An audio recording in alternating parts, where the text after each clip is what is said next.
Hello, hello, hello. Melissa May Dillon here, live on my personal page.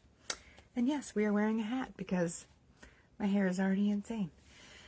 That's what happens when I put the baby to bed. And oh my gosh, with her being sick and she's popping 3, maybe 4 teeth right now, she has been a little bit of a monster being put to bed. Took me a while to get away, but I think she's peacefully sleeping. Okay, the title I know is a little silly, but I really wanted, the title is really silly, but because most of you, if you watch my videos, you know that I'm actually a pretty fun, happy person, and I put that I am an anger addict. But that is because I, specifically in my relationship, like my romantic relationships, like, you know, being married with David and then the other David, and then any romantic relationship that I have, anger tends to be one of the feelings that I feel most frequent, most often, and it's one of the feelings that I can easily like amp up. Like, so if I'm feeling anger, I can immediately add a thought that'll add more anger, and then I could build the anger and build the anger and build the anger and build the anger. Like, it's so easy for me to get angrier and angrier and to build a story about why I'm so angry. And it's been one of the things that I've been wanting to tackle because it's frustrating being angry at my partner all the time. And I don't want to live that way. And I know that I was not given good examples of healthy relationships. So I understand that, like, it's not, you know, I wasn't given, I wasn't taught how to have healthy relationships. This is something that I have to learn, how to have healthy relationships. And so, as you know, I learned from Melanie Ann Layer, who's an incredible, amazing woman. She was homeless in her car in 2016, figured out how to fall in love with her life, started coaching other people to fall in love with their life, and has since made, she has built, this year she's going to cross $100 million in her business since 2016. And she teaches a lot of stuff, and she puts out programs. And one of the programs that I've listened to a while ago is called Magic on Legs. But there's a specific module called the Ice Queen in it. And I thought I hadn't listened to it, but I listened to it again, and I was like, I have listened to this before. But it kept calling out to me, like there was something, and this is like part of like going through Melanie's stuff, because I mean, it's like endless. She's got like a whole university of like information, and you could just spend days and weeks and years studying, you know, just one video of hers. And she's got a million videos, right? And so there was something calling to me to listen, like the Ice Queen kept popping up in my head over and over again. And so I was like, okay, fine, I'm doing it. And then my sister also had messaged me, Magic on Legs, you know, video number 3 was amazing. And I'm like, I've been meaning to listen to the Ice Queen. And after my sister prompted that, I was like, okay, I'm going to listen to it.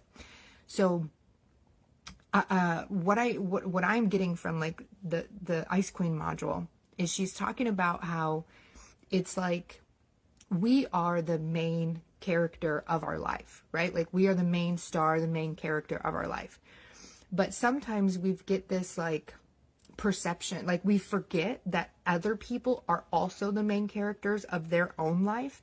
And we tend to look at people as being, you know, our supporting role, right? Like if I look at my husband, you know, he's my supporting role, and I look at him as my husband. I don't always look at him necessarily as the man, you know, David Hathaway. I look at him as my husband. And so part of this Ice Queen thing is that you have these like expectations for how people need to be within your life or how you want them to go. So like you're kind of saying like, this my life is my movie, and I need the people in my movie to act and behave certain ways. And when they don't, when I have these expectations of them, and when they don't act or do the things I want them to do, you're angry at them and you get frustrated with them. And I realize like this is a habit that I have, you know, with David, is I have these certain expectations that, and it's with any partner, and it's not unique to David, my current husband. When I look back, this is a common, and it's not even just specific to partnerships. I'm just using it as an example right now. But this is true for like everything, is that we have these expectations. Like if this is my life and I have expectations of how people should behave and operate within my life, with, in relation to who I am. And when they don't satisfy that, I become angry. Like she uses an example of, let's say, you have a best friend and you go to the Facebook and you're scrolling and you see that your best friend has taken a trip and they didn't invite you. Not only did they not invite you, they didn't even tell you about it. You're like, I am your best friend. I should know everything that you're doing, right? We have these expectations that, certain people need to act certain ways, and we kind of forget that they're their own person too. And she talks about how there's so much anger, like that the Ice Queen is like, her heart is like frozen because she's part of that I have all these expectations for people and they don't meet my expectations. It builds like this sense of anger. And anger has been a common theme that I'm realizing I don't want to have this anger, in my body. I don't want to feel angry all the time. And I really don't like how I can build my anger on top of anger. Like I can explode my anger. I can multiply my anger. I can make anger babies like constantly. And I would really like to use that power towards other things, right? Like I want to make joy babies. I want to stack joy on top of joy on top of joy. And, on the online world, most of you see that that's what I do, and it is what I do, but I'm not online all the time. I also live in my day-to-day life, and I have these moments or these expectations. And it's so funny because David and I have been watching Landman, which is amazing. Taylor Sheridan, who writes Landman and Yellowstone and all of these, he has made so many things. He is the greatest storyteller of our time. Like he is so freaking epic with the stories that he tells. Oh my gosh. And Kylie, you just listened to Ice Queen today. It is so crazy. Like, and I watched Frozen too, which is like the Ice Queen, right? So anyway, we've been watching Landman, and what's so funny is I feel like in Landman, there's like, Billy Bob Thornton is like the main character, and he has an ex-wife. And within the first few episodes, like you could tell, like they have this crazy tumultuous relationship, this like, high intensity relationship. And the conversations that they have, like every time he kept saying to his ex-wife that he was like, you have these expectations. He's like, I get it. Like she I see so much of myself in her character, his wife's character. Like it's wild to me. And what's interesting is I can see myself in all of the characters' relationships in that TV show. But the expectations, right? So like I have these expectations, like it must be this way, or he is my partner, so he must act this way. He is my husband, he must be this way. And this is what it means if you're my husband, and this is what it means if you're my partner. And if you're not this way, then I hold contempt, I hold anger that you are not satisfying the role that I think you should be playing within my life. And the Ice Queen, when that happens, she hardens her heart, and it's like frozen. And it's like Melanie talks about how you have to basically, I need to listen to the Ice Queen module again. Like I need to listen to it 3 or 4 times probably. But she talks about how it's basically this thought, like people, you want to matter to people, right? Like I want David to like hold me in a certain way, and like mentally, emotionally, like, and if he doesn't, it feels like if he doesn't behave the way that I want him to, that I don't matter to him. That's part of like this cycle, is that I don't matter to him if he doesn't behave a certain way, if he doesn't do these certain things. And she talks about how you need to be okay with mattering less. Like you need to, but because like the reverse is true too, because like we also hold the opinion that everyone else, like if we matter so much, then we need to care about what everyone else thinks too. And so it's this weird like situation of like, I care so much about other people and what is happening with them, and then I want them to do the same thing, this expectation, I want them to do the same thing with me, and then it doesn't happen, and that's what like freezes your heart, and you become the Ice Queen. And I don't want to be the Ice Queen anymore. I don't want to hold expectations and have people, be angry. And so within the last few days, I'm like looking through new eyes at David. Like I'm looking at him like, don't just look at him as your partner and what you expect your partner to be and what expectations you think that your partner should be doing or having or being just because they're your partner. And I'm like, I want to look at him as a whole man, that he has a whole life outside of just being my partner. And I only view him through the lens of, you're my partner and you're supposed to meet these expectations. And if you don't, I get to be angry at you. And then like I said, I can easily build anger on top of anger, and I don't want to build anger on top of anger anymore. And so I'm constantly refocusing my mind. Like every time I look at David, I'm like, I want to look at him as a whole person.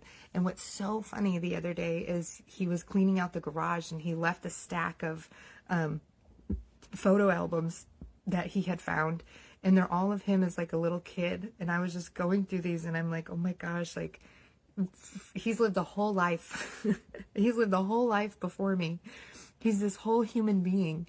And I'm only looking at him as if he's my partner and the expectations I have of what he needs to do based on him being my partner, without honoring that he's an entire human being outside of that. And this may seem silly, or this may be completely relatable.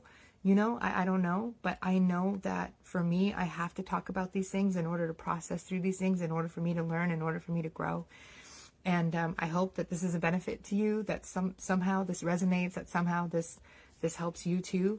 But I want to put down my anger. I want to soften. I don't want to have a frozen heart. I don't want to build anger on top of anger. And I want to honor and recognize my husband for the whole human being that he is, not just my husband. And I also want to let go of expectations that he must be a certain way. And again, this can translate to any relationship that I have. I'm just using David as an example. Because I mean, what happens like baby Liz? Like I don't want her to grow up with these. If I have certain expectations of how she must be in order to be, my daughter, and am I going to hold her to certain standards? And if she doesn't meet them, am I going to be angry at her? And I don't want that. I really don't want that. So I'm working through this. I'm learning. I'm continuing to grow. There's always something to learn. There's always something to grow. And that's life. That's like, I'm always evolving. I literally was having a dream the other night. And in my dream, I saw myself go, I'm always evolving. And I literally woke myself up doing exactly that. Like my dream became reality and I started speaking. It was weird. I think weird things are coming and happening throughout the night. My sister had a weird moment throughout the night too. Someone else said they had a weird moment throughout. Oh, they had left a comment on one of my YouTube videos that she had woken up and it was weird, and the clock, like it said like 11:11 or 1:11 or something like that, and then she like rolled over, and the next minute it was like 7:58 or something. Weird things are happening in the night. I always feel like there's aliens around, especially the nights when David is not here. I know that sounds insane, but I'm like, there's other things here. There's other beings. There's other presences around me. I know that sounds funky, but if you're in the spiritual world, it doesn't sound too terribly funky, because we're always surrounded by our ancestors, by people, by presences, by angels, like we don't realize it, but we're constantly surrounded. And I want to celebrate 3 $5,000 days in a row in the business. $5,000 days have been like magic, random one-off moments, and we've had 3 in a row. And so if you listen to my video yesterday, I talk about money, and I talk about how we feel about money, and I talk about, how we perceive money, how we talk about money. And I had a recent $3,000 random bill pop up because I left the bathtub running and it flooded the bathroom, and then we had to get a water restoration company out here, and $3,000 later, and we still have to put the carpet back together and the baseboards back together. And instead of freaking out or feeling overwhelmed or crazy or stressed out about this random bill that I now have to pay, I was like, it's cool. We've got it. We can pay it. And I see that I get to help another business. I get to help another entrepreneur be in business. I get to provide people's jobs, and I'm just like switching my mindset about how I see about paying bills and how I see money flow through me, and it's magical. And so then to see the last 3 days, $5,000 days for the last 3 days in the business, that's amazing. And that's only on one of our income streams. There's multiple income streams. So usually when I talk about we made $3,000 today, we made $4,000 today, that is only one income stream that I talk about, because it's the one that I see all the time, our website course sales. So that's super cool too. And February is just blowing it out of the water. I don't know if we'll be able to hit 100,000 in course sales by the last day of February, because we're missing like 2 days of the month. It would be really cool to see 100,000 in course sales. We'll make more than that. We've already surpassed 100,000 this month alone. This month was our biggest YouTube payout, $8,800 on YouTube. Wild. And we've also hired a company that says that they will get our YouTube channel up to $15,000 to $20,000 a month in 3 months. So I'm super excited to see that happen. So yeah, it's just celebrations left and right. So continuing to work on myself, developing myself, again, I was not taught, most of us as humans were not taught how to manage and regulate our emotions. We were not taught how to feel our feelings. We were taught to suppress our feelings. And I am just learning through my relationships, learning through my life, how to do this. And I want to lay down my anger. I want to let my anger go. And I want to let go of expectations I have of the people in my life. And I want them to just be the humans that they are and celebrate who they are in my life. And speaking this and putting it out verbally and talking about it is allowing me to process it, is allowing me to bring it real, is allowing me to get out of my head about it. And I'm just super grateful that I'm able to listen to Melanie's teachings and to learn this stuff, and that I have this platform that I can speak about this stuff, that I can share. When I'm vulnerable, when I share, when I talk about what I'm going through, it helps other people. Like, I made a post today it's a post that I've written. I wrote it back in 2022 about basically all the shit that I've been through in my life, and how none of it has really defined me, that I get to be who I want to be despite that I get to be bright and shiny and playful and fun, even through all the horrors that I've gone through in my childhood. And a woman had commented, it was one of the ones that really stuck out to me. It was like, I just broke up with my boyfriend. I'm diagnosed with breast cancer. I'm losing my love, and I'm losing my boobs, and I'm crying on the floor. And then I read your post, and now I feel okay. I'm like, oh, wow. So to be able to share my story, to be able to share my thoughts, to be able to share my growth, to be able to share this, I know it's impacting the world in a positive way, and I'm just gonna keep doing it, even though sometimes it feels really weird. But I'm just trusting. All right, I love you all. Have an amazing night. Talk to you later. 2025, the year in which I go live. I'm going live either on my page or somewhere. My Instagram channel, my Insurance Exam Queen page, my personal page. But yeah, check it out. And I also upload a lot of these to the YouTube channel. So if you ever want to come back and listen to something again, you can always check it out on the YouTube channel at Melissa May Dillon. So I love you all. Have an amazing night. Bye.